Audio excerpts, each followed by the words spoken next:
What's up, guys? My name is Gabe, and welcome back to the Trojan Blade. Welcome back to a brand new video. This is a Tuesday, January 13th edition of the Trojan Update. And as always, we have a lot to get into, so not going to waste any more time. If you guys are enjoying the videos, please do leave a like and subscribe to the channel if you haven't already. Really appreciate you guys being here. Now let's get into it. All right, so first things first, on the re-signing front, we have two more players to talk about. First up, we have linebacker Tamir Robinson.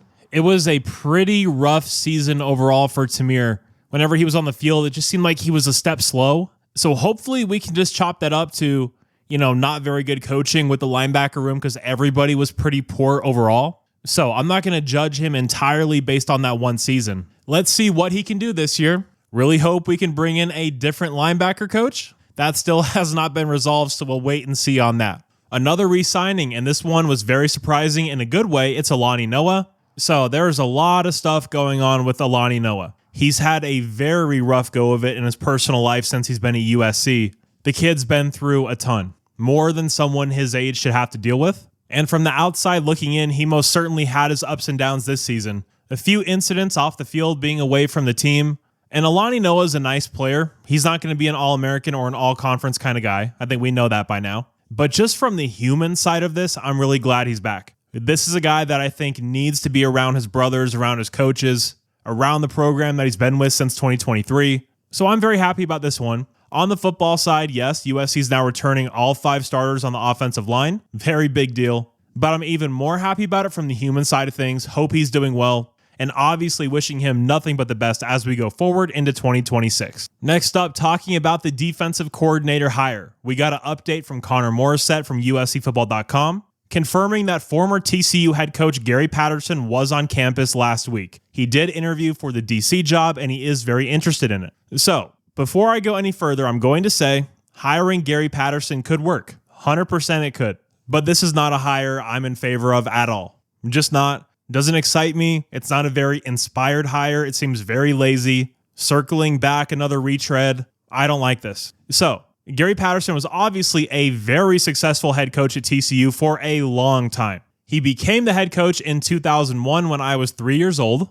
So there's that. And he was very successful up until about 2018. So in 2017, they went 11-3, had a very good year. And then in 2018, he went 7-6, 2019, 5-7, 2020, 6-4, 2021, 3-5. They fired him. And Sonny Dykes immediately took that team to the national championship the very next year. They got better when he left. Now, when his 4-2-5 defense first came out, and it was his thing, and it was revolutionary, and they were playing lesser competition, it changed the game. They were so good defensively, so dynamic, and so new and fresh. It's not fresh anymore. Everybody runs this defense. We just ran it with D'Anton Lynn. A different variant of it, but still. This is a guy that has not been a defensive coordinator since the 2000 season. He's been an analyst for Texas and an analyst for Baylor, and that's what he's been doing since 2021 when he got fired. I'm going to be honest, what this seems like to me, it's not going to be very expensive. It's a guy that's not going to come in and rock the boat. He's going to allow all the assistant coaches to stay,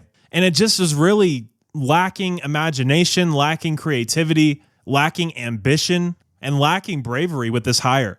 If Gary Patterson is the guy, I'm going to get behind him and support him and all of that. But from the outside looking in, I don't see how I'm supposed to get excited about this. Now, if you're telling me I have to choose between Gary Patterson and Coach Henne, then I guess I'll roll with Coach Patterson, just all the experience. And the experience factor is a big deal. I can give him that. This is a guy that's more than been around the block. He's been a mainstay for a long-ass time in this sport. He's a guy that led some very good teams in the middle 2010s with Trevone Boykin. But at the end of the day, man, I just think we could do so much better. I think we could be so much more ambitious.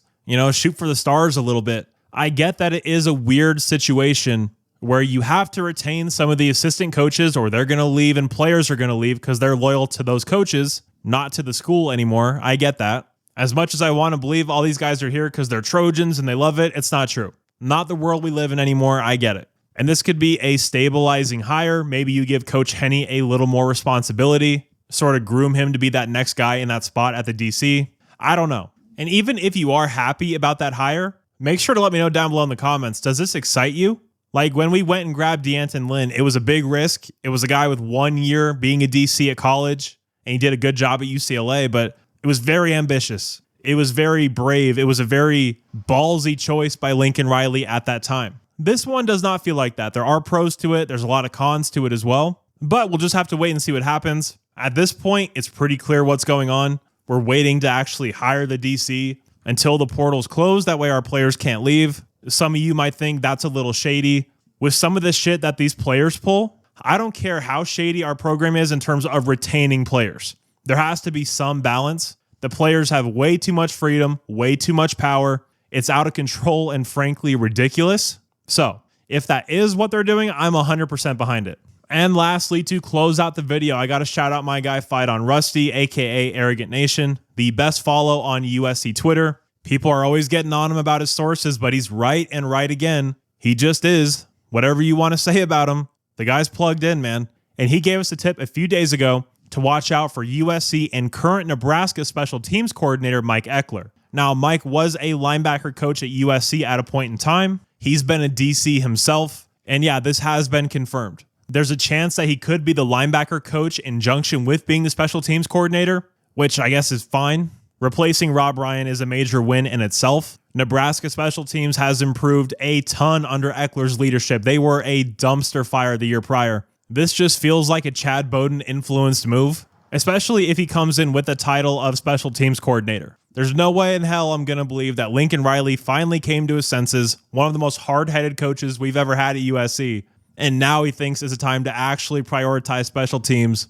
This has Bowden written all over it. Different story if he comes in as primarily the linebacker coach, which is, probably what might happen. But exciting times nonetheless, and I will have a deeper dive on that if and when he gets announced as the USC special teams coordinator. So guys, that is going to do it for the Trojan update. A lot of moving pieces, roster construction still going on. Portal class is essentially closed. We have one more player that's waiting to be announced. And then that's going to be that. We're going to be rolling into 2026, one of the youngest teams in the country.